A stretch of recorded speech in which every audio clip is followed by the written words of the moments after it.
Witamy wszystkich na kanale jitsu.pl. Jest z nami Robert Henek, czyli łączymy się z Bahrajnem. Cześć Robert. Siemanko wszystkim. Siema, cześć, cześć, witam wszystkich. Łączymy się z Robertem dlatego, że doszła do nas bardzo ciekawa informacja, że Robert Henek został trenerem kadry narodowej Bahrajnu w brazylijskim jiu-jitsu. Brzmi to co najmniej egzotycznie, więc myślę, że jest to To na najmniej pewno tak, dobry pretekst po to, żeby się spotkać i jasne. pogadać, jak do tego doszło. Ale jeszcze zanim zaczniemy, to tutaj dla wszystkich fanów, którzy nie znają Roberta albo tylko kojarzą, to mam taki szybkie kilka informacji na temat Roberta, czyli 7 maja 2017 roku Robert został promowany na czarny pas pod Jędrkiem Loską. Zgadza się chyba No, wszystko.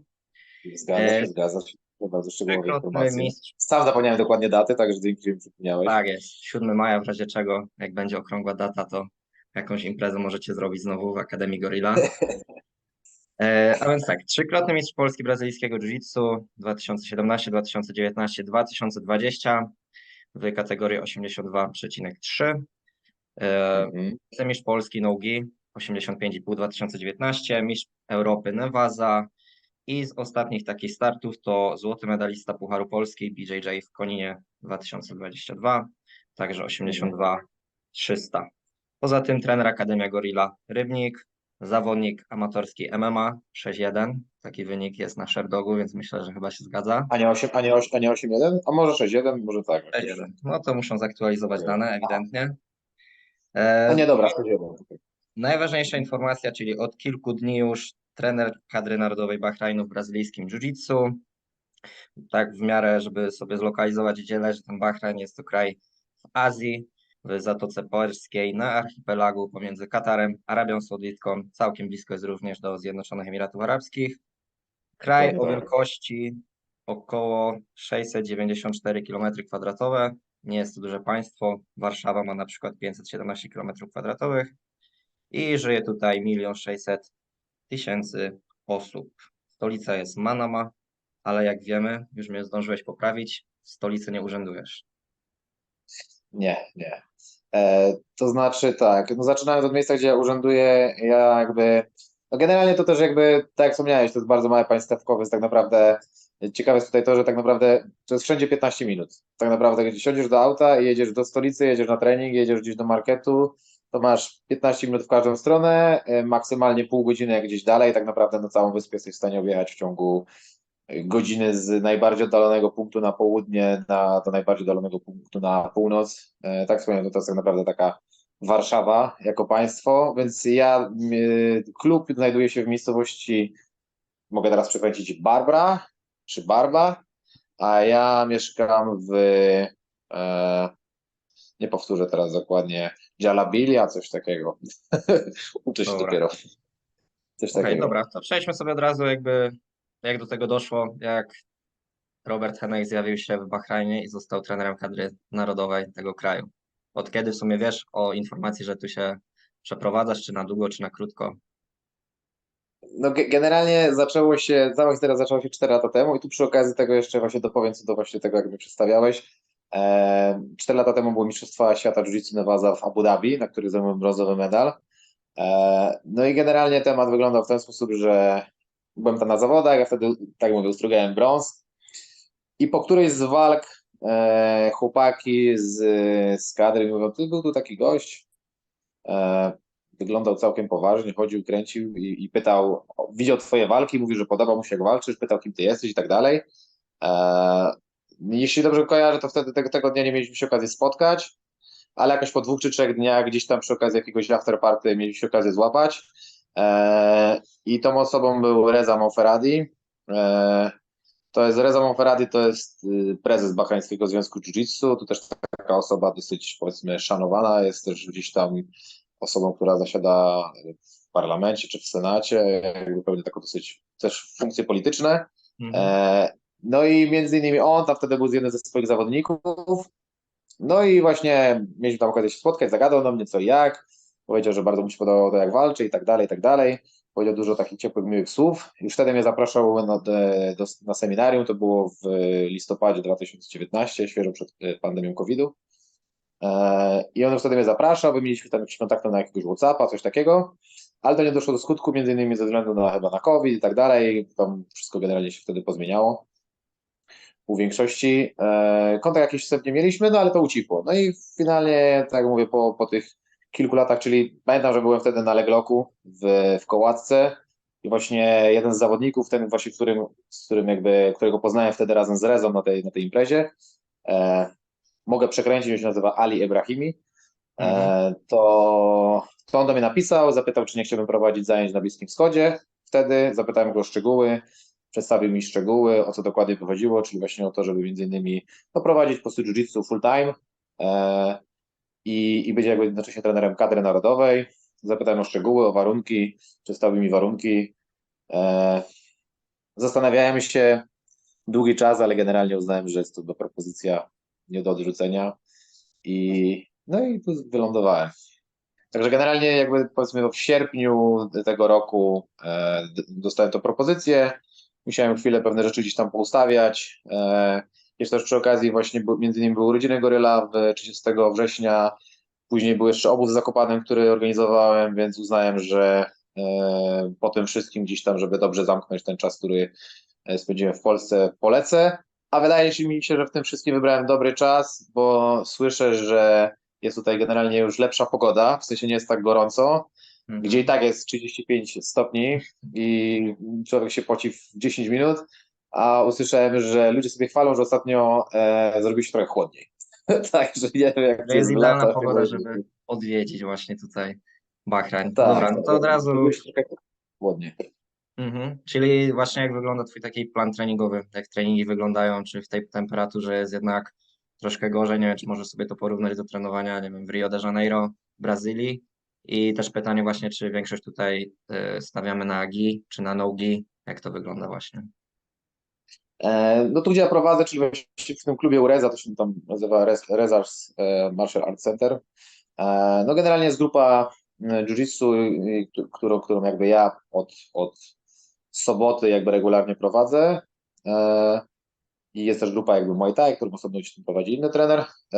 No i generalnie tu jest jakby klub jest mocno skoncentrowany na kimonach. Tak naprawdę tu jest tylko raz w tygodniu nogi, na razie w niedzielę, ale będę chciał gdzieś tam przeforsować, żeby może tego było troszkę więcej.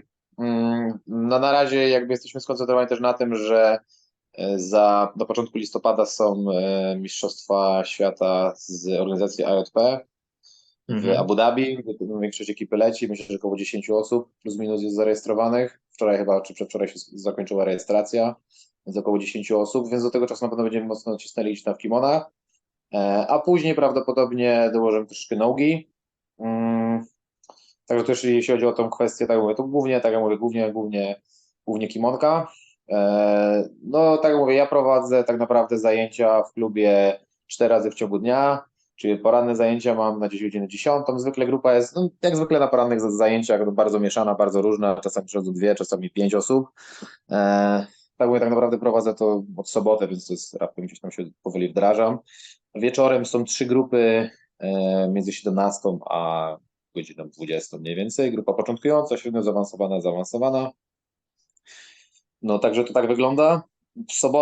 W niedzielę, przepraszam, wieczorem jeszcze dodatkowo wpada tutaj ekipa z klubu KHK, KHK, to jest jakby tutaj klub i jakby z tego co rozumiem też jakby taka federacja, która zrzesza zawodników MMA. Oni się biją w większości na tutaj lokalnej gali Brave FC, która jest dosyć popularna, dosyć modna tutaj. I oni raz w tygodniu wpadają jakby dorobić nogi Mhm. do swojego wachlarzu technik, do swojego planu treningowego. A co do jakby temperatury jakby i tak dalej, no to tak jak mówię, raz, że to troszkę się tu chodziło. Generalnie wszędzie tu też jest klimatyzacja, więc kto tam był gdzieś na Bliskim Wschodzie, może w Abu Dhabi, w Dubaju, to tak jak tam na przykład w Abu Dhabi, jak byłem, to nawet przystanki autobusowe były klimatyzowane, więc tak dosłownie wszędzie jest klima. Tutaj też. Ponadto z tego, co tak gdzieś się dowiedziałem, to w ogóle budynki są skonstruowane w taki sposób, że one oddają bardzo mocno ciepło na zewnątrz. Nie wiem, jak to jest zrobione, ale podobno, że oddają to ciepło na zewnątrz. Faktycznie jakby tam nie jest tak tragicznie. Jest delikatnie ciepło, ale to nie jest jakoś tak odczuwalne, żeby się nie dało trenować, więc myślę, że jeśli o to chodzi, to warunki jakby wewnątrz klubu, nie wiem jak to wygląda w lato, kiedy jest 50 stopni na zewnątrz, ale tutaj jest normalnie, tak? Tak mówię, jak gdyby się trenowało na zewnątrz, byłoby zdecydowanie gorzej. Jakby w budynku nie da się tego jakoś super odczuć, także tam jest git. Dobra. A też moje pytanie właśnie do tych zawodników, którzy trenują parter tylko, jiu-jitsu. Czy to jest jakby właśnie też dla nich hobby, czy jako, że oni są kadrą narodową, to jest ich jakby, nie wiem, praca na cały etat, na pół etatu, dostają za to pieniądze, za trenowanie, czy jeszcze nie jesteś jakby... To znaczy, y, no jak w większości, no jiu-jitsu, e, no mało kto żyje z jiu-jitsu tylko na zasadzie, że jest zawodnikiem, tak? No to jest jakby, większość osób jakby normalnie pracuje, tak? Jakby ta kadra to są na bardzo zróżnicowanym poziomie, od białych, niebieskich pasów po czarne pasy, tak? Więc tutaj poziom jest bardzo różny. No ale większość osób jakby pracuje normalnie na etacie, także są też tacy, którzy na przykład powiedzmy pracują przez jakiś czas tutaj na miejscu i są powiedzmy przez tydzień, później gdzieś tam wylatują na tydzień, trenują gdzieś indziej, tak? Albo są tacy, którzy powiedzmy pracują w jakimś trybie, że powiedzmy 3 dni ciągle pracują, 3 dni nie pracują, powiedzmy w te 3 dni są na macie 3 razy dziennie, a później znowu na przykład nie mogą. Więc generalnie to są jakby ludzie, którzy po prostu jakby robią to hobbystycznie, lubią to robić i dają z siebie tyle, ile mogą, ale no każdy z nich jakby pracuje normalnie na etacie, tak? Jakby, czyli funkcjonuje to bardzo podobnie jak swego czasu, jak istniała kadra Polski Nevasa w Polsce, tak? Która się rozpadła też podczas COVID-u. No to jakby ludzie gdzieś tam muszą sami się utrzymać, nie? Więc tak mówię, jedni trochę więcej, inni mniej, ale no także tak. Dobra, to ja mam też właśnie pytanie o zawodników, bo wygooglałem sobie tylko jednego zawodnika, gdzieś tam z takiej sceny, że tak powiem, z Bahrajnu, gdzieś, który się przebija na scenie światowej. Jest to Ali Monfaradi, więc możliwe, że to jest ten chłopak, z którym się kontaktowałeś. I on jest czarnym pasem pod Fabio Grugelem. W 2017 roku dostał. To jest chyba też wuja, Reza jest jego wujem właśnie. No i z takich większych osiągnięć, no to jest Mistrzostwo Świata IBJJF-u na niebieskim pasie. I także jest profesorem Elements Jiu-Jitsu Akademii w stolicy właśnie. No właśnie, i pytanie, czy jakby Bahrain ma takie plany trochę jak Zjednoczone Emiraty Arabskie, żeby gdzieś tych swoich zawodników wyciągać na ten wyższy level, bo w ostatnim czasie właśnie z Zjednoczonych Emiratów Arabskich pojawił się taki chłopak jak Zayed Al-Khetheri. On wygrał Mhm. Panamsy i także jako pierwszy zawodnik z Zjednoczonych Emiratów Arabskich wygrał IJP World Pro w zeszłym roku i w tym roku właśnie też widziałem, że będzie startował. No i właśnie Mhm. tak jest pytanie, czy gdzieś federacja przed tobą stawia takie cele, żeby ci chłopacy po prostu gdzieś tam walczyli o medale IBJJF, IJP, czy nie wiem, ADCC na przykład, czy raczej to jest takie gdzieś tam promocja tego sportu, nie na taką skalę światową, tylko raczej jako na skalę tutaj właśnie Bahrajnu. No znaczy, nie wiem dokładnie, jakie tam są plany, że tak powiem, osób, które o tym do końca decydują. Jakby co do moich jakby obowiązków i do moich celów jest to, żeby generalnie podnieść poziom jiu-jitsu tutaj. Jakby zasadniczo w tym klubie, tak jak wspomniałeś, jakby jest jeszcze jeden klub Element Jiu-Jitsu, właśnie którym prowadzi Ali. Reza jest wujkiem od Aliego. Kiedyś trenowali razem, teraz trenują jakby osobno. Ciekawostka jest taka, że właśnie z Alim przegrałem na Mistrzostwach Europy w Paryżu przewagą chyba, czy jakimś tam jednym punktem w Mhm. styczniu tego roku. No i generalnie tak, jakby jest tak naprawdę takim najbardziej znanym zawodnikiem jakby tutaj z Bahrajnu. Z tego co kojarzę, to też trenował w jakiś czas gdzieś indziej, później jakby tutaj wrócił, otwarł też swój klub i tak dalej. No generalnie tak mówię, jakby celem jest to, żeby podnieść poziom jiu-jitsu tutaj, tak? Tutaj byli wcześniej trenerzy inni gdzieś tam z Brazylii, ale z tego co wiem, no to też nie do końca chyba to wyglądało tak, jakby tutaj jakby powiedzmy oni chcieli. No i jakby po prostu moim celem jest, tak mówię, pracować nad tymi ludźmi, nad tymi bardziej początkującymi, nad tymi bardziej zaawansowanymi, wprowadzić tu troszkę jakby takiej świeżości, troszeczkę jakby takiego bardziej nowoczesnego jiu-jitsu może gdzieś tam. A jakie cele są dalsze? Nie wiem, jakby dla mnie na razie są takie na zasadzie najbliższe cele startowe, no to są, tak jak mówię, mistrzostwa IJP.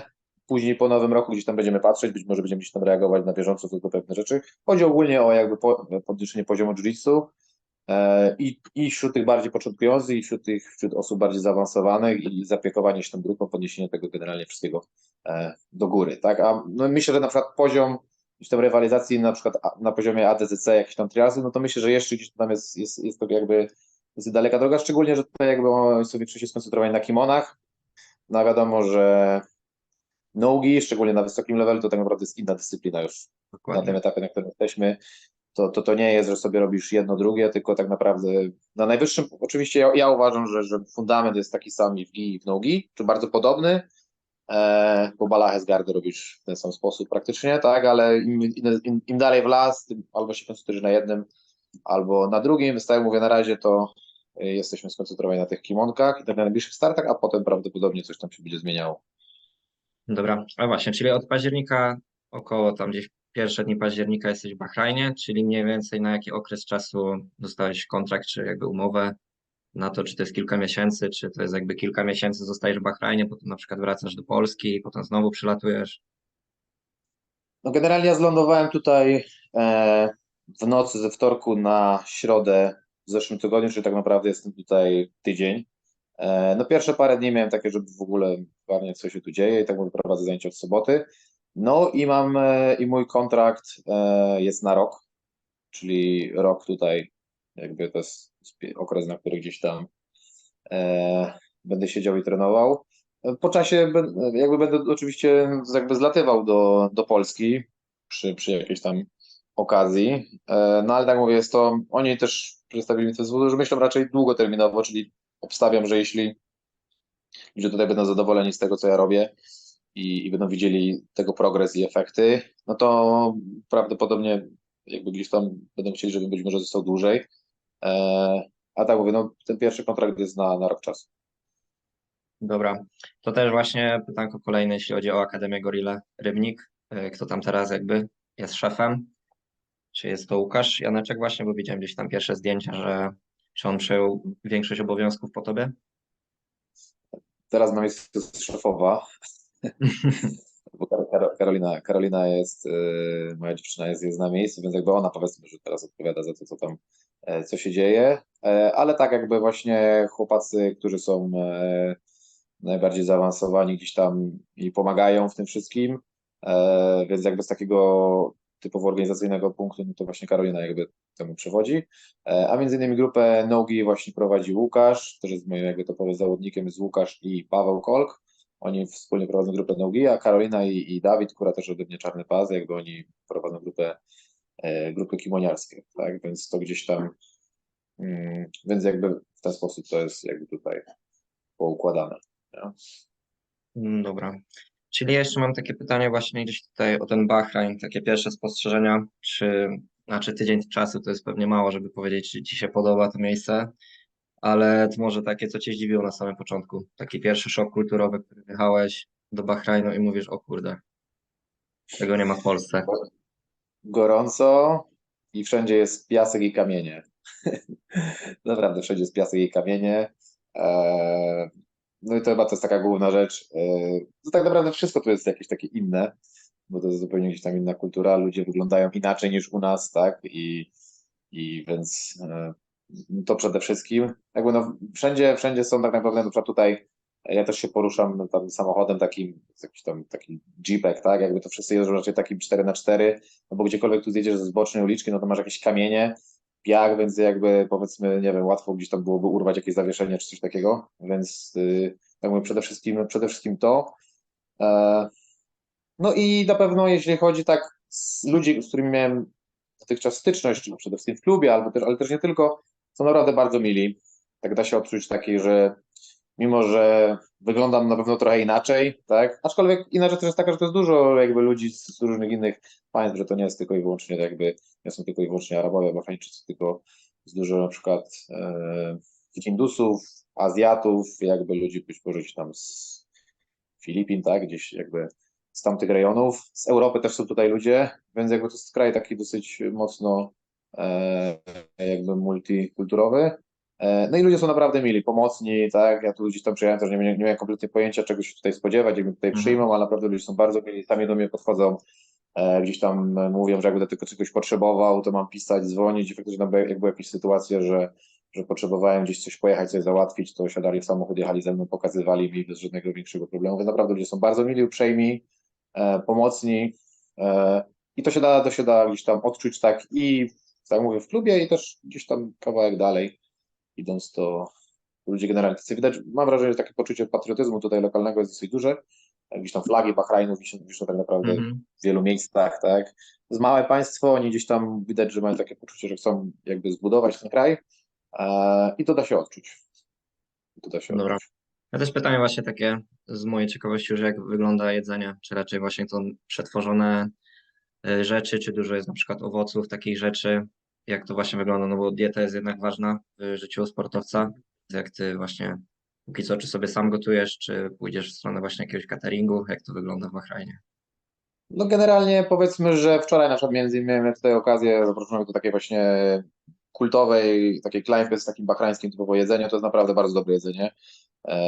No, bardzo podobne do takiego arabskiego, azjatyckiego jedzenia, czyli ryże, mięso, pieczywo, tak, różne jakieś takie, więc no, bardzo podobne do takiej kuchni hinduskiej, indyjskiej, pakistańskiej, to z czymś takim mi się to kojarzy, ale jednak delikatnie jakby inna.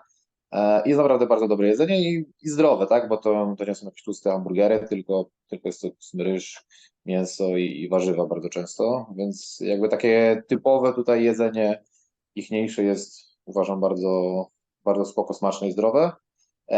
Ostre dosyć, wydaje mi się tak w porównaniu z tym, co gdzieś tam mamy styczność, jakby powiedzmy u nas. No ale poza tym to tak naprawdę no są markety, tak? I można kupić tak naprawdę wszystko to, co można kupić u nas w Europie. No dzisiaj akurat jadąc tutaj wracając sobie, zaatakowałem gdzieś tam jakiś taki przydrożny market z owocami, z warzywami i gdzieś tam miałem okazję zapolować na jakąś taką świeżą papaję, mango i tak dalej i akurat owoce to są naprawdę spoko i to muszę, bo tak jak mówię, u nas na co dzień nie jadam, szczególnie, że nie zawsze te owoce są tak dobrej jakości. Tutaj da się odczuć, że takie właśnie owoce jakieś cytrusowe są świeże, dobre i smaczne i to na pewno sobie gdzieś tam będę wdrażał też jako taki zamiennik, bo każdy gdzieś tam mam styczność, mam skłonność, żeby jeść jakieś słodycze, tak i tak dalej, a taki smaczny owoc jest dobrym zamiennikiem, więc to wydaje mi się, że jest spoko, jest przystępny i nie jest jakoś super drogie. Tak. A twoje plany? Jakby wiadomo, że teraz głównie będziesz się skupiał na tym, żeby być trenerem, ale czy też jakby zawodnicze? Gdzieś tutaj nawiązuję do tego, że w przyszłym miesiącu już Mistrzostwa Polski. Rok temu udało się zgarnąć srebrny medal w absoluto, z tego co dobrze pamiętam. Mhm. Tak, tak. No i raczej wiem, że AJP gdzieś tam koliduje z Mistrzostwami Polski, więc raczej cię pewnie nie zobaczymy w Warszawie. Ale gdzieś Mhm. tam, czy na przyszły rok już jakieś takie plany startowe właśnie, czy gdzieś właśnie na Bliskim Wschodzie, czy gdzieś właśnie w Europie, Mistrzostwa Europy w kimonach, w Paryżu na przykład. Mhm. Mhm. No, a w zeszłym roku Bartek Zawadzki mi w finale absolutu dosyć mocno pogniótł. Tak, tak było. No w tym roku na pewno muszę odpuścić. Też między innymi ze względu na to, że to się pokrywa ze startami tutaj właśnie na tej imprezie ATP, a to jest tak naprawdę tutaj priorytet dla tej ekipy, więc jakby to będzie gdzieś tam priorytet. Co dalej? Nie wiem, szczerze powiedziawszy, tak daleko nie wybiegam, bo na razie jestem skupiony na takim, żeby tutaj w ogóle Ogarniać odnaleźć się na wszystko. nowo, ogarnąć, odnaleźć się. Myślę, że po tych zawodach gdzieś tam siądziemy i coś tam zaplanujemy dalej. Być może Mistrzostwa Europy w Paryżu, nie mówię nie, to też tam mówię, zależy od jakich tutaj będą nastroje i tak dalej, żeby tam polecieć, wtedy na pewno też wystartuję. E, Nie wiem kiedy są, nie ukrywam, że ja też sam osobiście ostatnio więcej robiłem gdzieś tam nogi i w tym się czułem gdzieś tam lepiej. Więc jeśli gdzieś tam po drodze się pojawią jakieś triasy, może sam przyatakuję. A tak mówię, no na razie nie planuję jakoś super dalej. No teraz część ekipy też jedzie do Kataru tutaj na zawody, raptem zamiedzę, bo tutaj Katar jest jakieś tam Mhm. 4 godziny samochodem. Ja niestety też ze względu na i tutaj obowiązki na miejscu i też przez to, że nie mam wizy, to nie mogę jechać. Chłopaki gdzieś tam wsiadają do samochodu, jadą do Kataru na jakieś takie mniejsze lokalne zawody, też organizacji IOP, a później są te większe zawody. No i to są jakieś takie plany bieżące, więc tak naprawdę dalej gdzieś tam nie wybiegam za bardzo. Nie za bardzo mam nawet jak, szczerze powiedziawszy. Dobra, a gdyby tak wrzucić na przykład, nie wiem, czarne pasy z Bahrajnu na Mistrzostwa Polski w Jiu-Jitsu, to czy mieliby jakieś szanse na przykład na medale w Dulcie? Dobra, może, znaczy tak, Monfaradi, tak, to myślę, że on jest mocny, że mógłby namieszać, ale czy jakby cała reszta sceny? Gdzieś jakby ją wrzucić właśnie na Yy, Mistrzostwa Polski? To znaczy chciałem też jakby rozgraniczyć, bo powiedzmy, że jakby ja na razie mam styczność jakby z chłopakami z tego klubu właśnie Urezy. Mhm. E, Na razie nie miałem okazji trenować i ani z Alim, ani z ekipą, więc nie wiem jak tam to wygląda. Powiedzmy, że to jest jakby to są dwa takie wiodące kluby tutaj jakby na miejscu. Są też jakieś inne mniejsze kluby jiu-jitsu, ale z tego co słyszę, to one są raczej takie gdzieś tam sobie coś robią.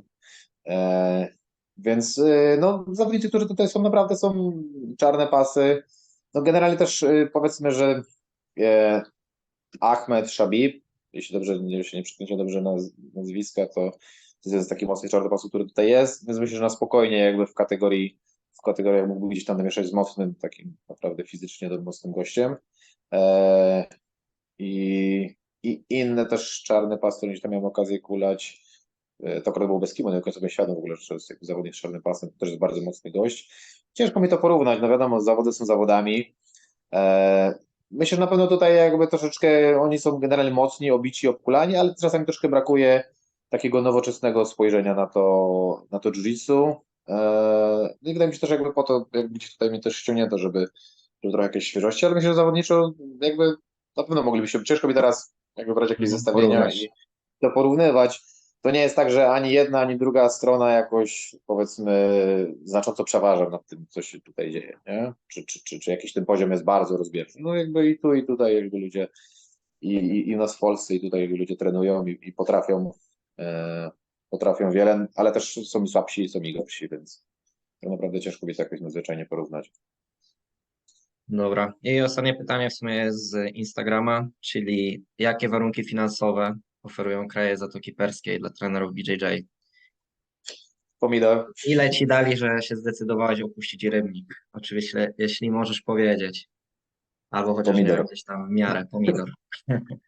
Ale chyba dobrze. To znaczy, tak, to znaczy powiedzmy, że no, może powiem tak, jakby ja tutaj mam zapewnione ze strony jakby e, Związku Federacji, no zapewnione zakwaterowanie i samochód do dyspozycji, no plus jakby warunki finansowe. Powiedzmy, że tak, że no jakby jest to no więcej niż to, co jestem w stanie zarobić w Polsce. Może myślę, że to będzie taka odpowiedź Dyplomatyczna dyplomatyczna. odpowiedź. Tak jest. Dobra, co z mojej strony w sumie gdzieś tu wszystko, to co chciałem Cię wypytać, to wypytałem, więc teraz ewentualnie dla Ciebie czas jakiś, dla sponsorów albo dla całej reszty, żeby pozdrowić kogoś w Polsce. No, chciałem pozdrowić wszystkich goryli, wszystkich moich podopiecznych zawodników, moją dziewczynę Karolinę, która teraz cierpliwie gdzieś tam ogarnia temat i mam nadzieję, że tutaj niedługo mnie też odwiedzi. Wszystkich goryli w całej Polsce, moich podopiecznych, wszystkich jiu-jitsu. I tak może dopowiem jeszcze na koniec, że mam w planach, to na razie jest gdzieś tam w planach, ale może gdzieś tam właśnie jakąś nutkę myślałem właśnie, że może na początku przyszłego roku da się zorganizować tutaj obóz jakby jiu-jitsu też na miejscu. Myślę, że to może być i ciekawe i dla osób tutaj, bo przyjdzie ktoś z zewnątrz, troszkę odświeży, i dla osób jakby w Europie czy w Polsce zobaczyć tutaj troszkę kawałek innego miejsca i potrenować, więc już teraz zapraszam, tak, bo no na razie jest taki plan wstępny, ale myślę, że to uda się gdzieś tam sfinalizować, więc już teraz jakby zapraszam. A jeszcze co do podziękowań, to dziękuję jeszcze Manto, e, przede wszystkim mojemu partnerowi i wam wszystkim. Też za ciepłe słowa, tak, bo dużo osób pisze, są zainteresowani, kibicują, także dziękuję bardzo i jakby coś, to też zapraszam, jakby będziecie chcieli odwiedzić tutaj Bliski Wschód, to mogę przygarnąć. Dobra, w razie gdyby się pojawił ten temat kempu, to na pewno będziemy o tym pisać. Także dzięki wielkie, Robert, za rozmowę. Dzięki i pozdrawiam jitsu.pl, robicie dobrą robotę. Dzięki wielkie. To do zobaczenia w takim razie, może w Do Bahrajnie. zobaczenia, pozdro, hej.